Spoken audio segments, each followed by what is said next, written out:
worried are you about KD's durability? Because the big three have only played 7 games together this season. Well, I'm very worried because I don't think that the Brooklyn Nets come out of the East without KD on the court. That's just the bottom line for me. I think when healthy, he's arguably the best in the world, clearly top 2 as far as I'm concerned. He's that lethal. He's that much of a marksman. He's so efficient offensively. This is what he does, is what he brings to the table. But durability is a huge question mark where he is concerned.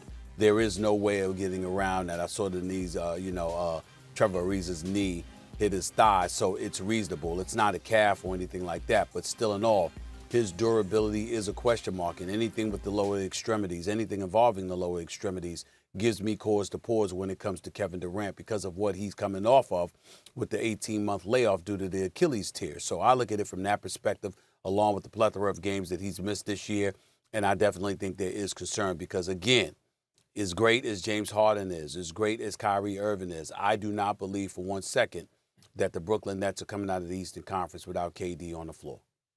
Oh, I think for a second they could come out of the Eastern Conference. I don't know if I'd pick them, but I think they'd be very live in the East, even without KD. But I don't think – of course, you should be concerned. It's Kevin Durant. He's one of the great players in the game. And with a healthy KD and nothing standing in the Nets' way, they're going to obliterate everybody. So, yeah, there should be some concern, but let's not get carried away, Stephen A. First of all, you mentioned it. It's on his thigh.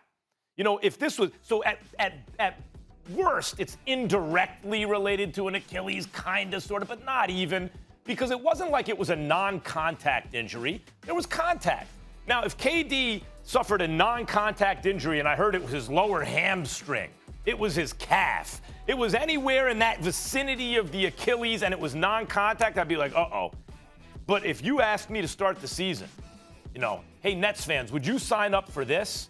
KD, because of some, getting back and some injuries and stuff, will only play around half the games by this time in the season, but he'll be playing on the level we've seen him playing. I think they would sign up. The main thing is the quality of his play does not, if it's diminished, it's hard to tell. Maybe on defense a little bit, even though he was accepting the toughest defensive assignment in the beginning of the season consistently when they weren't playing good defense, but he was still taking on that assignment. No, offensively, he looks just about the same to me. He suffered a contact injury to a different part of his body. No, I'm not gonna be overly concerned. And Stephen A., let's just think how we were feeling about the Rockets when it was James Harden and Russell Westbrook. Now, we didn't like him, but we gave him a puncher's chance with Westbrook and Harden. But in terms of the playoffs, Kyrie has a better track record than Westbrook, frankly, because he shoots better. So you mean to tell me that that team had a puncher's chance, but this team, with a better supporting cast, Joe Harris and these guys, and Kyrie and not Westbrook, you mean to tell me, and Harden, by the way, playing on the highest level we've ever seen him play on, they don't have a good shot to get out of the East? I think they're just as live, just right in the class of the Sixers and the Bucks to get out of the East, even without KD. But with KD?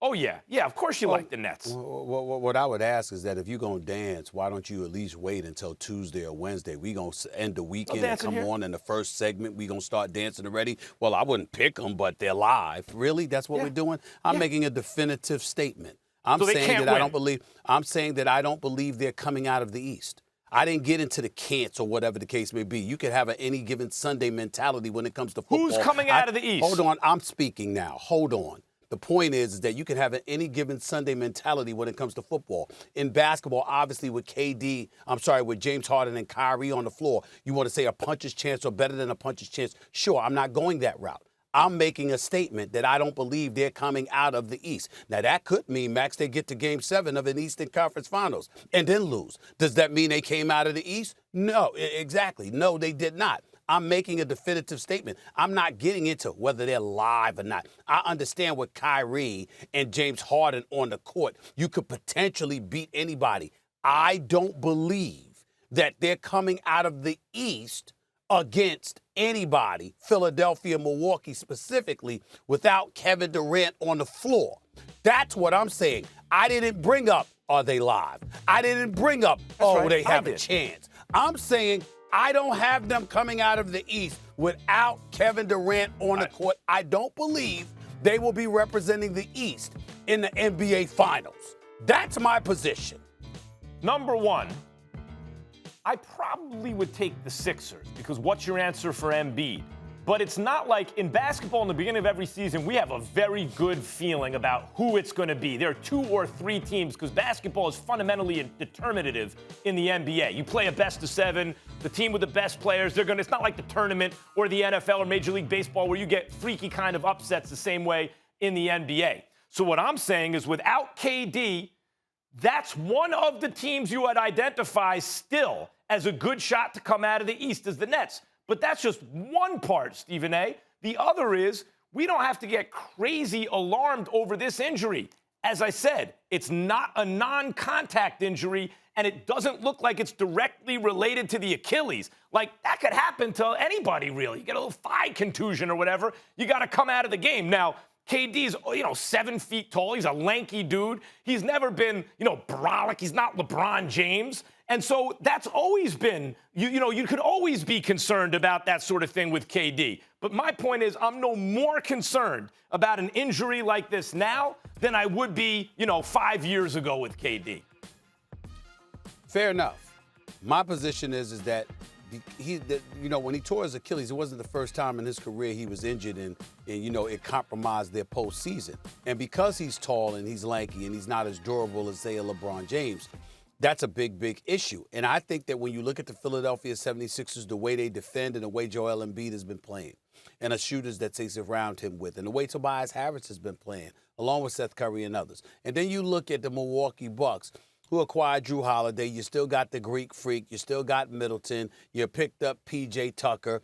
Obviously, you still got Brooks Lopez. And you think about what they can do defensively and how they're still a major player in all of this. And they got 2 games coming up against Philadelphia on their home turf within the next week. We'll see what they do there. My point is, I think both are so formidable that the Brooklyn Nets absolutely would require the services of Kevin Durant in order to beat one of those 2 teams. And that's the way I'm looking at it. And so because of it, that's why the question about are you worried about Kevin Durant's durability is so profound to me, because I believe he is the difference maker. He is the one who will decide whether the Brooklyn Nets go to the NBA Finals or not.